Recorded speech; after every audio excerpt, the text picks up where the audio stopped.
Hey all you action figure enthusiasts out there, JC here and welcome to a T&I quick review. And for today I'm going to be taking a look at the brand new release DC Multiverse The Flash Wally West in red suit figure from McFarlane Toys. Now I believe this figure is here in the United States only released at Walmart. I believe they're the only ones carrying it. Technically it's listed as a gold label figure, however there is no gold label on the packaging for this one. I found this one at my local Walmart this morning, so I decided to go on and pick it up. You can see it comes in the same style packaging. All the Multiverse figures are in. You've got the black box, the Multiverse logo, the name of the character. On the sides, you just have the names, and then on the back. With this one, you actually get some artwork as opposed to seeing the actual figure. I kind of like the artwork on this one. I think it looks pretty good. So let's go on and get this open and take a look at what's inside. Okay, so here's a look at the figure outside the packaging along with the other contents. So first of all, we get an art card that has the same artwork that's on the back of the packaging for the figure. And then of course on the back, we get the brief bio. We get the typical figure stand, the circle black base made out of thin plastic with the one peg. And then finally, we get the Speed Force lightning effect pieces that you can plug into the figure, the same ones that we've been getting with all of the McFarlane Toy Flash figures.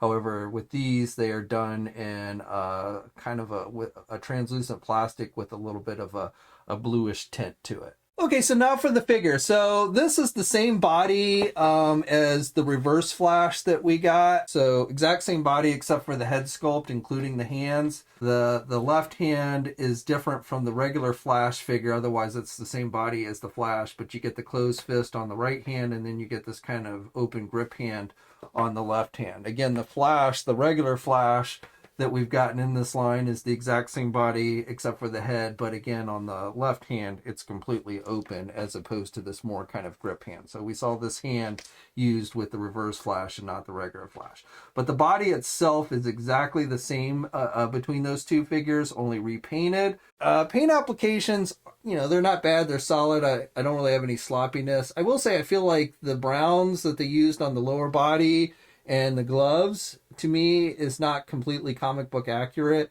I seem to recall, like, I know it's supposed to be darker than the red up here, but I felt like it should have been just a darker red, not like brown. You know, in the comics, I know they use a lot of black highlights on his lower body and such, which can be hard to kind of capture in a physical action figure. But I feel like, you know, these lower body colors in the gloves should have been maybe just a darker red as opposed to a straight up brown color. Now you've got the silver highlights on the boots, and then you have the silver highlights on the top of the gloves as well as the waist section, and then on the lightning symbol on his chest, which is sculpted, just like we saw with the other Flash figures. And then of course you have that same kind of line work throughout the figure as you did on the Flash and the reverse Flash, because again it is the same body, and you've got that all down the figure's legs and everything, so that's all exactly the same. And then for the head sculpt is unique to this figure. He's got the mask that doesn't cover his hair, so you've got the hair that's coming out, which looks pretty nicely sculpted. He's got that kind of reddish hair color. He's got, again, the metallic silver on the wings, which are sculpted on there like we've seen with the other Flash figures. He's got pretty good skin tone, very nonchalant looking facial expression, but he's not looking side-eye. Now, as far as the lightning effects, again, these are the exact same lightning effects that we got both with the reverse Flash and the regular Flash. So you plug these larger ones that have the two lightning bolts, which you can move up and down. You plug those into this hole in his back, and then you plug these smaller ones into his arms. He's got the holes here on the arms, so you can basically turn them so it looks like, you know, again, he's running. And then these larger ones go on these holes here on his boots. So you can, I mean, and you can put like these up here and these down here. You know, you can kind of switch them out however you want. But that's basically how these are supposed to go. And again, they basically give you the appearance that he's running and that the lightning is kind of falling behind him as he runs. Oh, and the last one is the this one that is for his foot. So, you know, you do get the toe articulation. We'll go over all the articulation, but basically you plug this one into the back of his foot. So it looks like it's coming off of his foot as he starts to run. Now this figure stands a little bit over 7 inches tall. I will say I feel like maybe this figure is a little too tall for Wally West. I feel like Wally West should be, you know, one of the shorter Flashes. Maybe he's grown in recent years. I don't really remember, but I always kind of remember him, you know, being younger and maybe a little bit smaller. So, you know, here's a comparison with the regular Flash figure again. And, you know, these are basically the same height because they're the same body.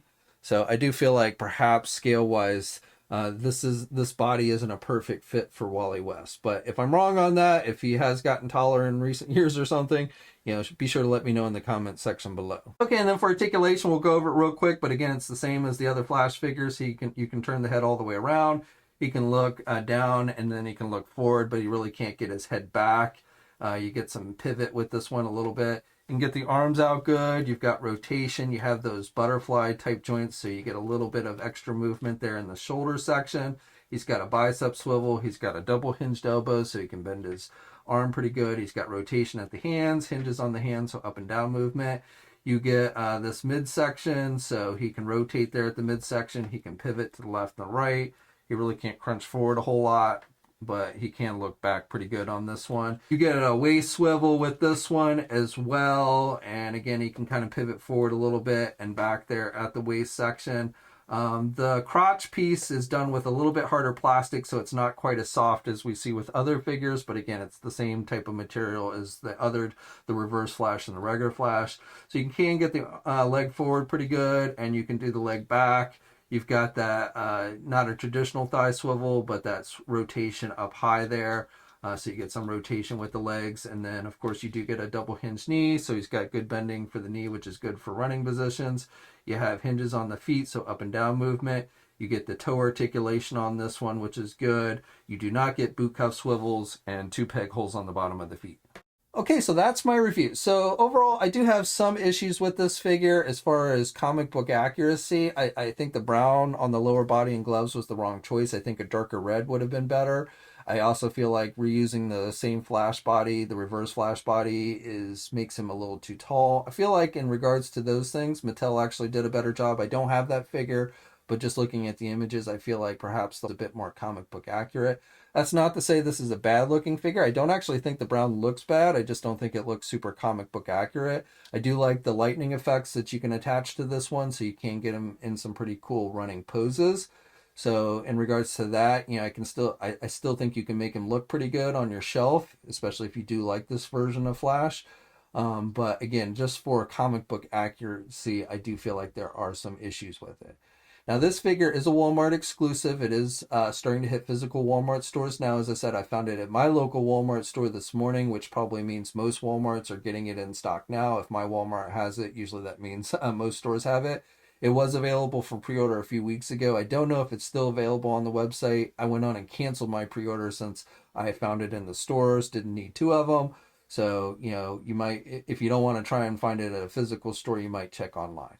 So that's it. I'd love to hear your thoughts down in the comments section below. Like the video, subscribe to the channel if you haven't already. Hit the bell notification so you're alerted every time I upload a new video. As always, guys, stay safe out there, and until next time, I'll catch you later.